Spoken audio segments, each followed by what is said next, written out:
Hello बच्चों। तो आपका स्वागत है अपने ही चैनल एंक्यूज एकेडमी में। और हम क्लास 7 की एनसीईआरटी की साइंस की बुक का चैप्टर नंबर 2 यानी कि न्यूट्रिशन इन एनिमल पढ़ रहे हैं। और इससे पहले वाले लेक्चर में मैंने आपको absorption in the small intestine और एसाइलेशन, लार्ज इंटेस्टाइन का काम क्या होता है, उसके पार्ट्स क्या क्या होते हैं, उसकी लंबाई कितनी होती है, तो ये सब मैं आपको पढ़ा चुका हूँ। तो छोटा सा टॉपिक है वो हम कवर अप कर लेते हैं। ये जो ब्लू में आप देख रहे हो डायग्राम में, इसमें जो लिखा हुआ है डायरिया। डायरिया बहुत कॉमन सी नाम है, आपने सुना होगा अक्सर। एक तरीके की बीमारी है जो अक्सर बच्चों को हो जाती है। तो ये डायरिया एक्चुअल में क्या है, ये क्यों होता है, तो थोड़ा सा डिस्कस कर लेते हैं और उसके बाद हम आगे बढ़ते हैं। ठीक। Sometime you may have experience the need to pass watery stool frequently. मतलब कभी कभी ऐसा होता है कि आपके साथ भी ऐसा होता है, भाई मेरे साथ भी ऐसा हो चुका है, या और आपके जो फैमिली मेंबर है उनके साथ भी ऐसा होता है कि उनको जो है वो बार बार टॉयलेट जाना पड़ता है। मतलब कि कहने का ये है कि उनको लूज मोशन हो जाते हैं। सिंपल भाषा में डायरिया जो है वो लूज मोशन है। ठीक। अब लूज मोशन का मतलब मत पूछना, ये सबको पता होगा। This condition is known as diarrhoea. मतलब इस कंडीशन को कहते हैं diarrhoea. It may be caused by infection, food poisoning और इनडाइजेशन। मतलब ये इसकी वजह क्या है? इसकी वजह यह है कि या तो इन्फेक्शन हो जाता है आपके स्टमक में या स्मॉल इंटेस्टाइन में, या फिर फूड पॉइजनिंग हो जाती है, आपने कुछ ऐसा खा लिया है जो कि आपके लिए ठीक नहीं था, या फिर आपका खाना जो है वो हजम नहीं हो पाया है। It is very common in India. मतलब इंडिया के अंदर ये बहुत कॉमन है, पर्टिकुलरली अमंग चिल्ड्रन। मतलब ज्यादातर बच्चों के अंदर होता है। Under severe conditions it can be fatal. मतलब कभी कभी ऐसा होता है कि ये खतरनाक भी हो जाता है। This is because of the excessive loss of water and salt from the body. मतलब ये होता क्यों है, डायरिया की क्या वजह है? ये इसलिए होता है क्योंकि हमारी बॉडी से बहुत सारा पानी और सॉल्ट बाहर निकल जाता है। ठीक। हमारी बॉडी से बहुत सारा सॉल्ट और पानी बाहर निकल जाता है। इससे पहला वाला जो टॉपिक मैंने आपको पढ़ाया था लार्ज इंटेस्टाइन, उसके अंदर मैंने ये बताया था कि लार्ज इंटेस्टाइन का काम क्या होता है। उसका काम जो अनडाइजेस्टेड फूड या अनएब्जॉर्ब फूड होता है उससे वाटर को एक्सट्रैक्ट करना और सॉल्ट को एक्सट्रैक्ट करना और बाहर निकाल देना। तो ये तो भाई लिमिट में अगर कोई चीज हो रही है तो ठीक है, लेकिन अगर लिमिट में नहीं हो रही है तब वो हमारी बॉडी और हमारे लिए खतरनाक है। तो ये वही खतरनाक वाली चीज है डायरिया। तो एक्सेसिव लॉस हो जाता है वाटर का और सॉल्ट का, तो इसी की वजह से ये बीमारी होती है। Diarrhoea should not be neglected. मतलब इसको नेग्लेक्ट नहीं कर सकते। जैसे कि अगर मान लीजिए कि अगर किसी को हो गया है और सारा पानी बॉडी का निकल जाए, सारा सॉल्ट निकल जाए, तो भाई बचेगा क्या? तो बहुत ज्यादा वीकनेस हो जाएगी। और मतलब कि ये कह सकते हो कि बहुत बुरी कंडीशन भी हो सकती है अगर इसको हमने ध्यान नहीं दिया और डॉक्टर से कंसल्ट नहीं किया।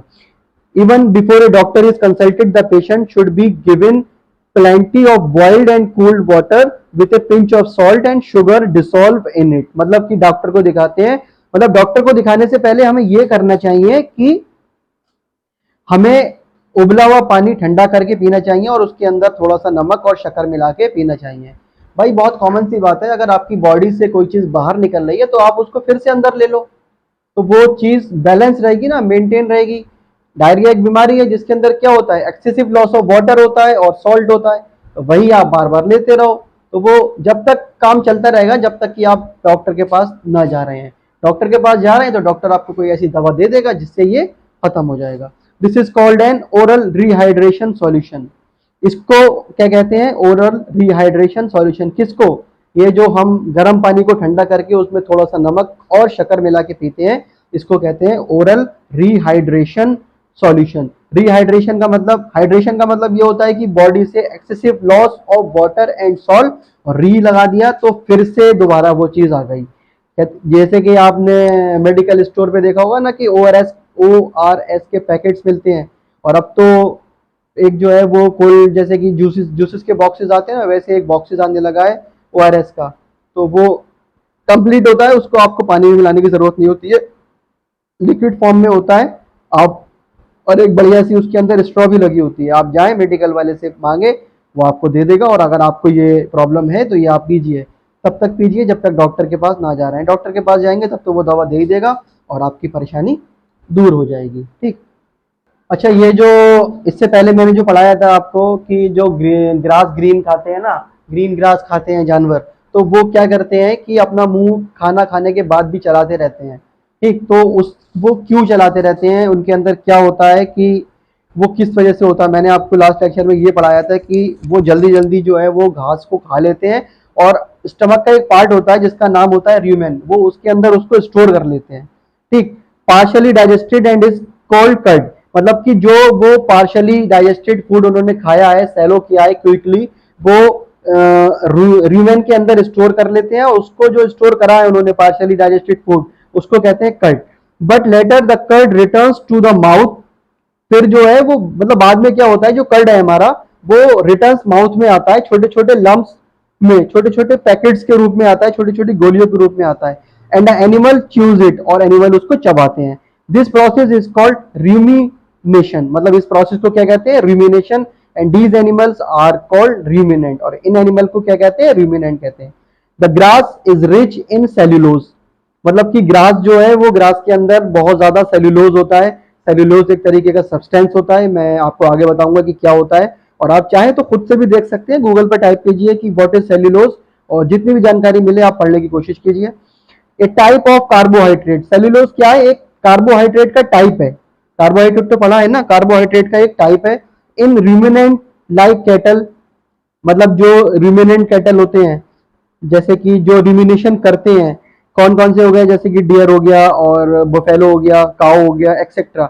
बैक्टीरिया प्रेजेंट इन र्यूमन, मतलब कि र्यूमन क्या है, र्यूमन एक पार्ट है स्टमक का, उस र्यूमन में एक बैक्टीरिया होता है जो कि हेल्प करता है डाइजेशन, डाइजेशन के डाइजेशन करने के, किसको, सेल्यूलोज को।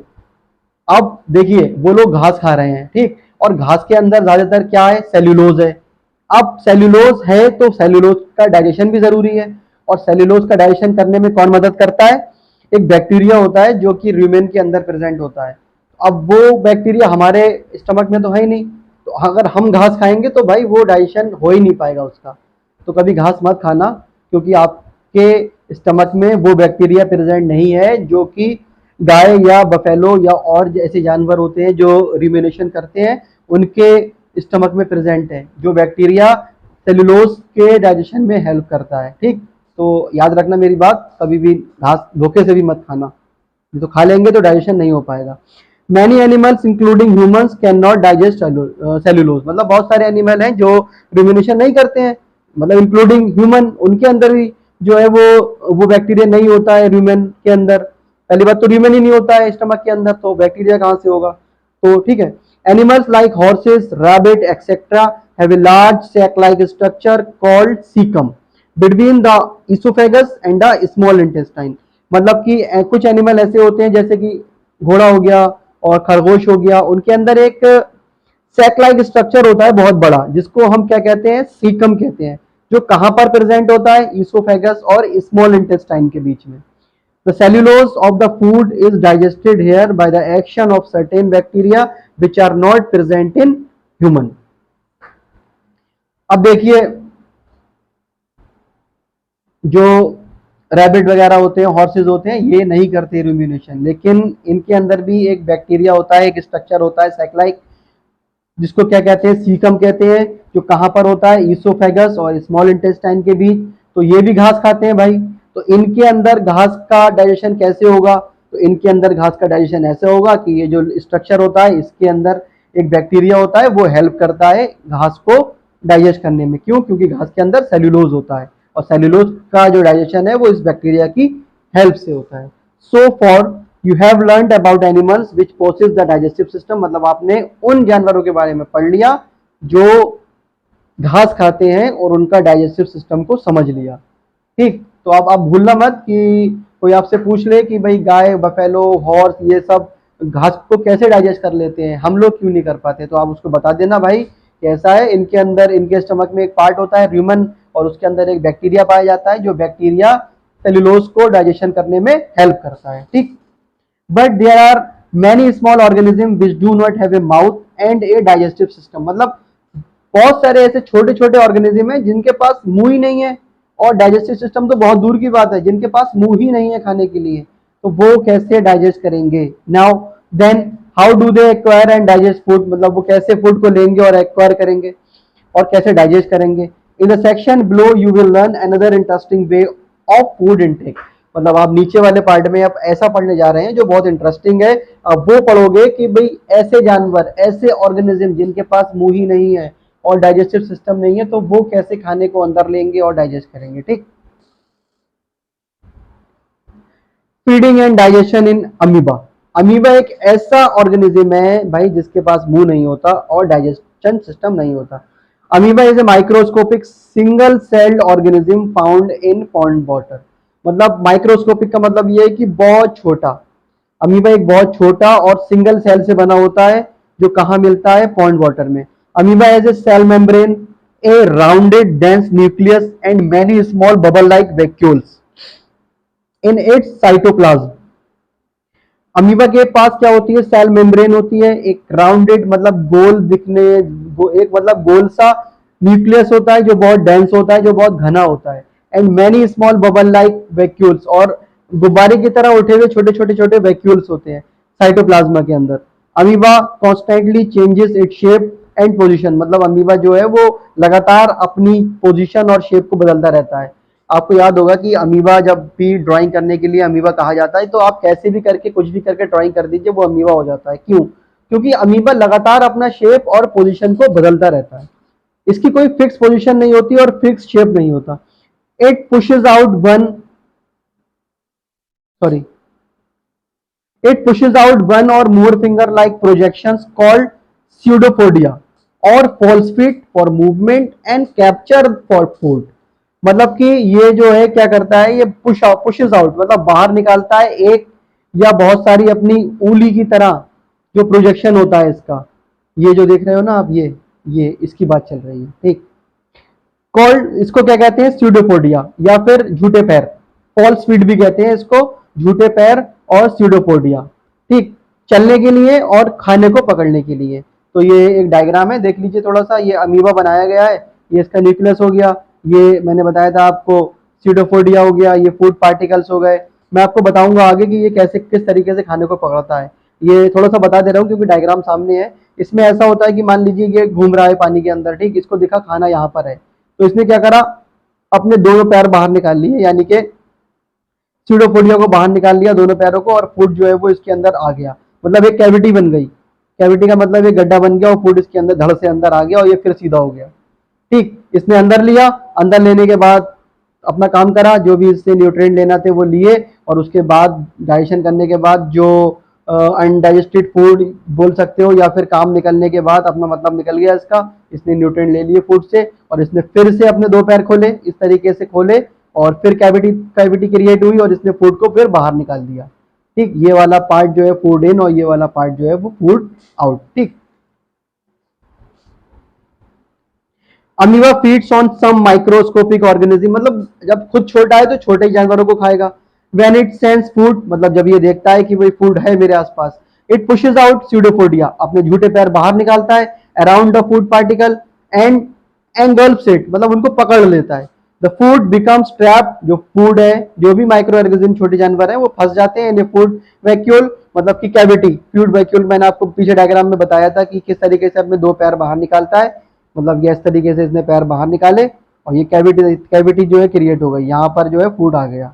ठीक, digestive juices are secreted into the food vacuole. अब ये जो फूड वैक्यूल है इसी के अंदर डाइजेस्टिव जूसेस जो है वो सीक्रेट होना शुरू हो गए।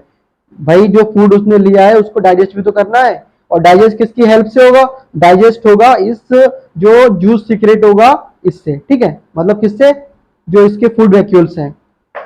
दे act on the food and break it down into simpler substances, मतलब वो फूड पर काम करना शुरू कर देते हैं और उसको सिंपलर सब्सटेंसेस में तोड़ देते हैं।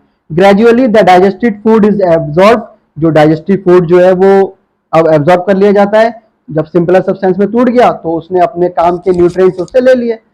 The absorbed substances are used for growth, जो भी न्यूट्रिएंट उन्होंने लिए वो ग्रोथ के लिए ग्रोथ के लिए इस्तेमाल कर लिए जाएंगे। मेंटेनेंस एंड मल्टीप्लिकेशन, ठीक है, the undigested residue of the food is expelled outside by the vacuole. अब भाई इसका मतलब पूरा हो गया, इसने खाने को पकड़ा, उससे न्यूट्रिएंट को लिए, इसने कहा भाई ठीक है मेरा काम हो गया, अब तुम जहां से आए थे वहीं वापस चले जाओ। फिर अपने दोनों इसने पैर खोले, स्यूडोपोडिया, ठीक है, झूठे पैर खोले, फिर कैविटी तैयार हुई, फिर वो फूड बाहर निकल गया, और ये फिर भाई साहब अपने टेढ़े मेढ़े होके इधर उधर खिसक लिए। इनका काम इतना ही है, ठीक। The basic process of digestion of food and release of energy is the same in all animal. मतलब कि देखा जाए तो जितने भी माइक्रो ऑर्गेनिज्म हो गए, लिविंग ऑर्गेनिज्म हो गए, ह्यूमन हो गया, एनिमल हो गया, उन सबके अंदर डाइजेशन का प्रोसेस सेम है। वो इनटेक करते हैं और न्यूट्रिएंट को लेते हैं और एग्जिट कर देते हैं। जैसे कि एक ब्लॉक डायग्राम बना रहा हूं, मान लीजिए कि ये ऑर्गेनिज्म है, इसने जो है वो इनटेक लिया, इनटेक फूड, फिर क्या लिए इसने, इससे न्यूट्रिएंट एब्जॉर्ब कर लिए इस फूड से, और फिर इसने आउट कर दिया, आउट फूड, या फिर इसी को हम कहते हैं अनडाइजेस्टेड फूड। बस, ठीक। बिल्कुल सिंपल सा प्रोसेस है भाई।